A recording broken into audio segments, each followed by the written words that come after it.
If you are buying or selling a business and somebody is throwing around the term side letter, you might be wondering what kind of shady stuff somebody is recommending. If that's the case, you're in the right place. I'll explain what a side letter is and one thing you really need to make sure that you don't do wrong to mess up your side letter if you're going to use one. I'm Sarah Sharp. I'm a deal attorney who helps people buy and sell businesses every day, and I'm here to explain the concept of a side letter to you. Before I jump in, please check out my courses at dealacademy.org for more ways how you can become the expert on buying or selling a business. So what is a side letter? A side letter is just a term for a very short, usually abbreviated type contract that supplements, amends, updates, sometimes a little bit contradicts another agreement. The most common use case for a side letter is an investor agreement. So you'll see them a lot for an investor has a lot more negotiating power than the other similarly situated investors who says, okay, yeah, I'll agree to all the same terms they are, but I want a side letter that gives me like preferential rights, for instance, most favored nation rights. It's very common in that context, but it's also very common in the purchase agreement, kind of buying and selling business context. So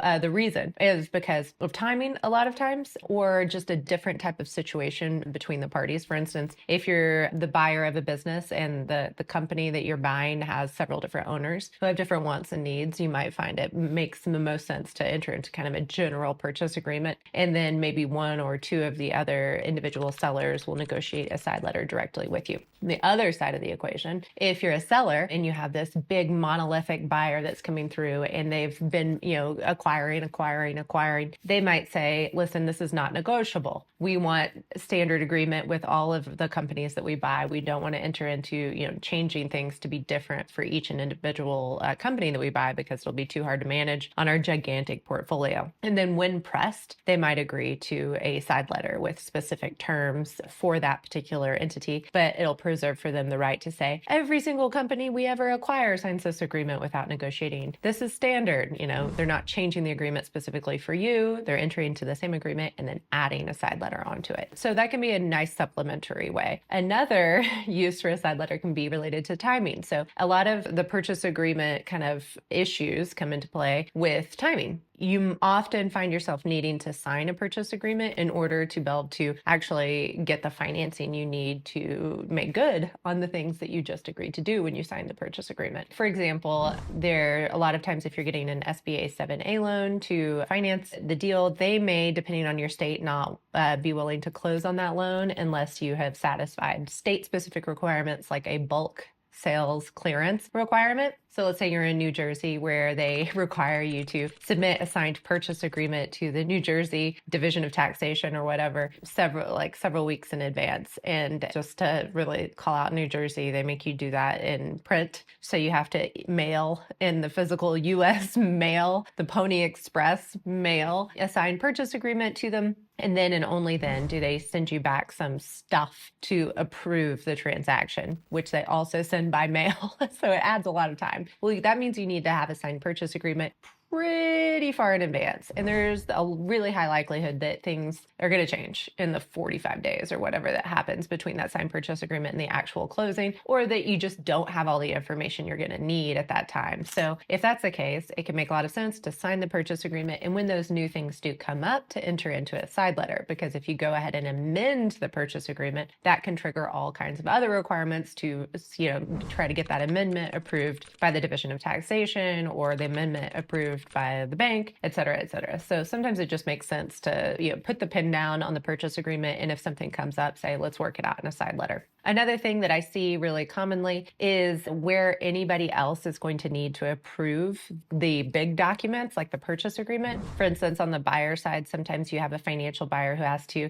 run all of the purchase agreements past the board or the big investor group or, whatever their stakeholder is. If that's the case, it might make sense to keep the weirder terms that will bring more scrutiny out of them and put them in a side letter. Similarly, if you're getting an SBA 7A loan, sometimes folks don't necessarily want the bank's level of scrutiny on every little term that they're negotiating. And, I always say it's up to the parties to decide their comfort level with putting something in a side letter versus the agreement itself. They are both contracts. The fact that it's called a letter or a side letter is not consequential. So they're both binding, just the same as if you amended a purchase agreement, as long as the same parties are on the side letter. I mean, you're looking at the same contractual effect. So it might not really matter, but usually they're confidential. So they're less likely to be disclosed to the regulators, the bank, the other,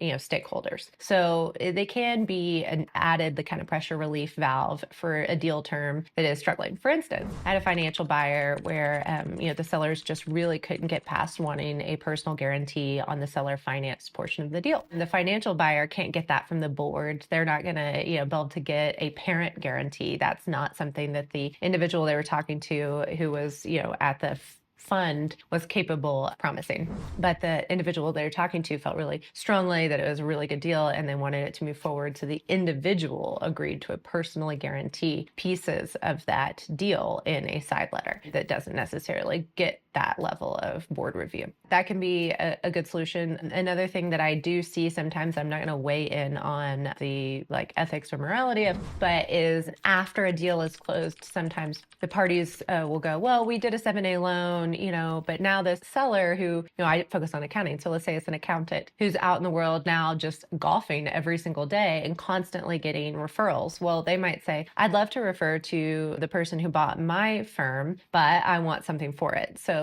how about we negotiate like a commission agreement? And that can be really valuable, even though on the front end, if you were to put that in the purchase agreement, it would get struck by the bank because it would be prohibited seller upside after the transaction. It makes sense that it can naturally evolve in that way. And it might make sense to not just have that type of agreement be a handshake. You want it to be, written to avoid any ambiguity and make sure that nobody's got a difference of opinion when it comes to memory. So that type of thing is really common. Another thing that I might see is a carve out on the non-compete, because folks who are not really neck deep in a deal don't always understand why you might want to carve out a non-compete to allow for the seller to do other similar stuff, right? But if the buyer doesn't mind and doesn't view it as something that's going to negatively impact their business at all, it doesn't make sense to prohibit it just because some other third-party regulator requires it. So they might, just to avoid a huge amount of scrutiny, have a more detailed carve out on a non-compete that is kept in a side letter. I'm once again not endorsing one way or another, but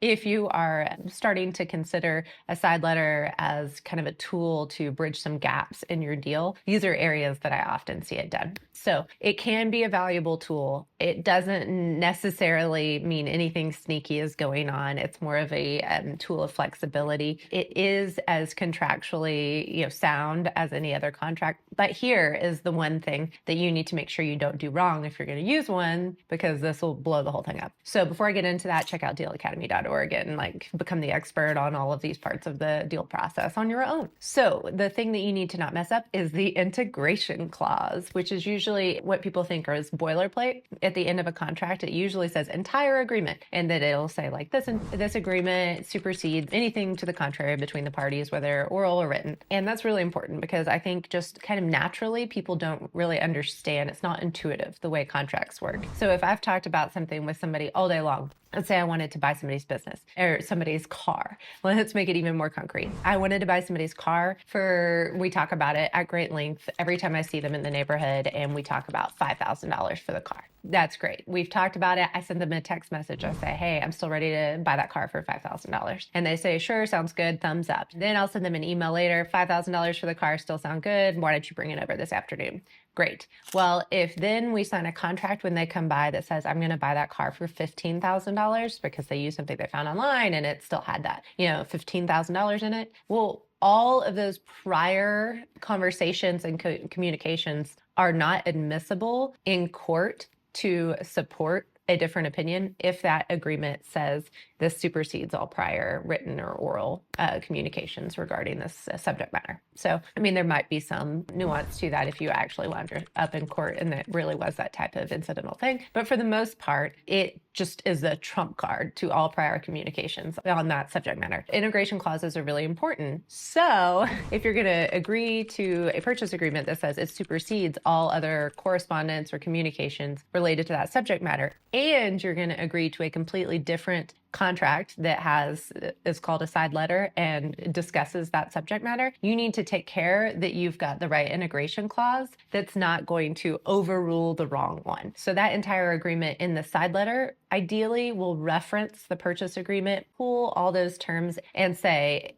this is intended to supplement, not contradict this. But if you accidentally just use the boilerplate, you may have just overruled your entire purchase agreement with a side letter, which is usually not the party's intent. And on the opposite end of that, if you don't have an integration clause and you sign your side letter before your purchase agreement, you've just wiped it out entirely by signing that purchase agreement with the integration clause. So hopefully that makes sense and is not overwhelming. Pay attention to that provision if you do choose to use a side letter. If you found this valuable, please like and subscribe, engage with our content, and thanks.